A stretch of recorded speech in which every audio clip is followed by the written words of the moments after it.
Hey everyone, this is Alan back again with another video today. As I'm sure a lot of us are aware, the COVID pandemic has been absolutely brutal on REITs in 2020. And even though a vaccine is now being distributed, most REITs are still struggling to return to their pre-COVID levels. What's worse is a number of REITs have even lowered their payments, and some have even stopped paying dividends altogether. But there are a few REITs out there that have not only been able to keep paying their dividends, but they've also increased their dividends while this pandemic continues to have a major negative effect on the world's economy. They say that the safest dividend out there is the one that was just raised. So the following REITs that I'm going to discuss today do have a certain amount of safety to them, due in part to the industry that these REITs operate in and also their business structure. So today I'm going to highlight some of those REITs that have increased their payments recently and go into more detail as far as how they're able to keep paying their dividends, and I'll also give my honest opinion as to whether or not I believe their dividends will continue to be dependable if this pandemic doesn't go away in 2021, which I'm sure all of us are hoping for. Before I get started, if this video benefits you in any sort of way, I'd really appreciate it if you could click the like button below and also subscribe if this kind of content interests you. For those of you who are new to my channel, my name is Alan, and here we are all about aggressive dividend investing.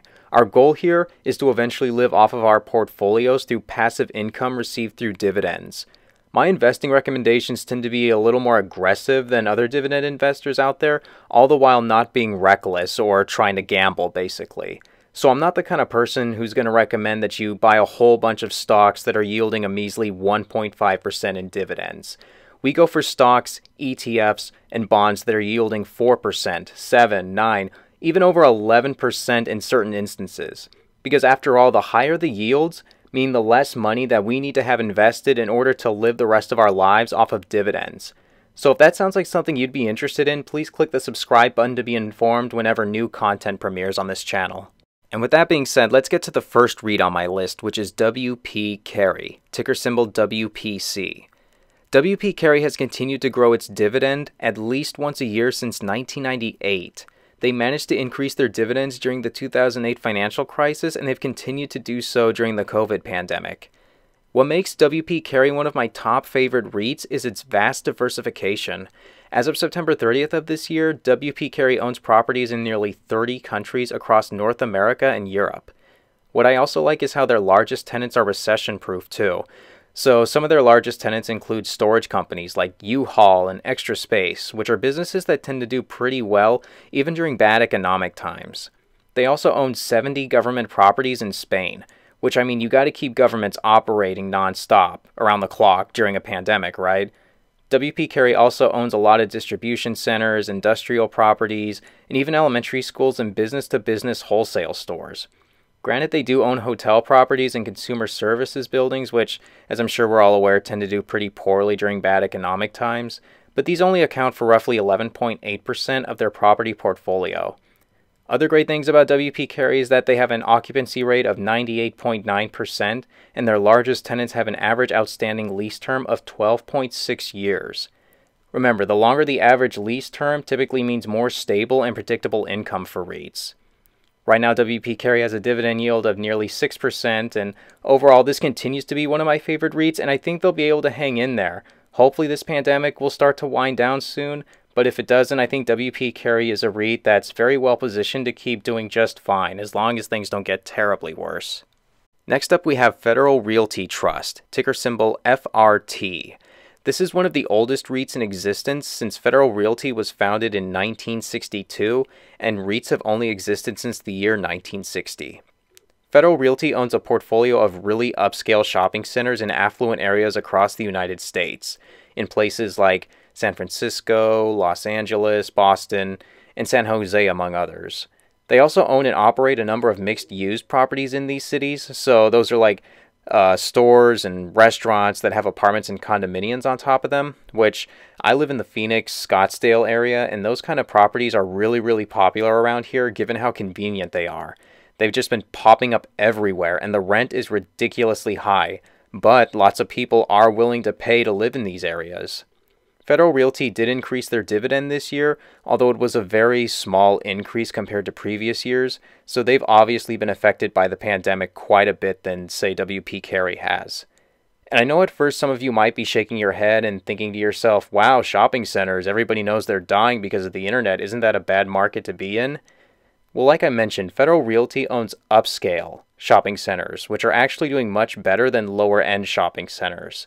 I live near several upscale malls with stores like Louis Vuitton and Rolex in them, and they're still doing much, much better than your typical mall with like a Macy's or a Cinnabon in them.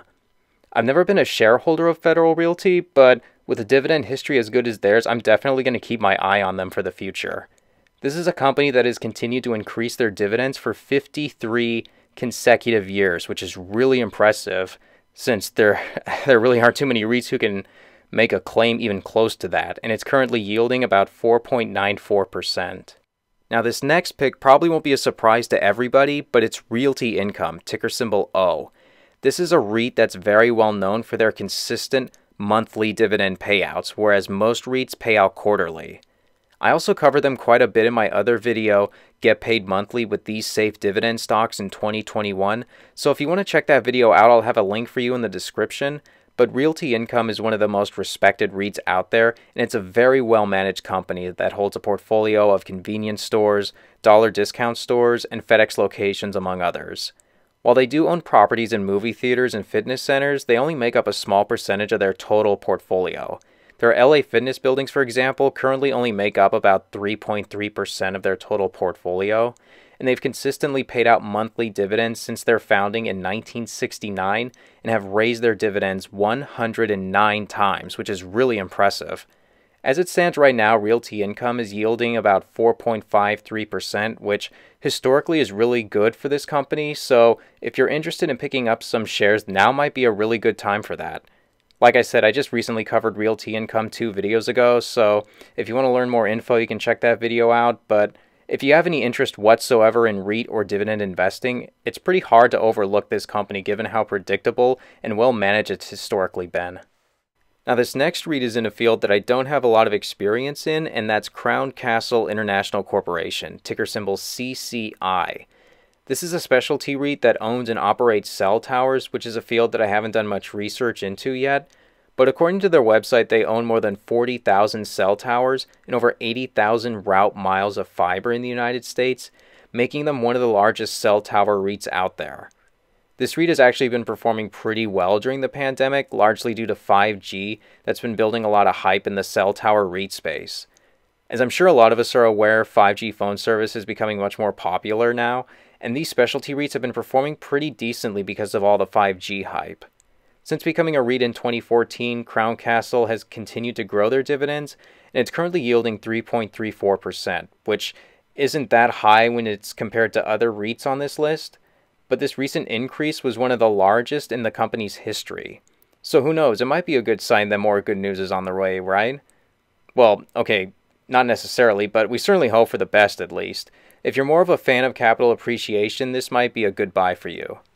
Alright guys, that's going to do it for this video. Thank you all so much for watching until the very end. If this video provided you with any sort of benefit, please consider hitting the like button below and also subscribing to the channel for more content similar to this. Feel free to leave a comment below and tell us what your favorite dividend stocks are, and maybe share what other REITs out there have continued to increase their dividends during the pandemic. We're all on a hunt here to find the best dividend stocks, ETFs, and bonds that will enable us to live off of our dividend portfolios through passive income, and I'm personally going to try to continue to do my best to show you all how to do that. So yeah, thanks again everyone for watching, and I'll see you in the next video.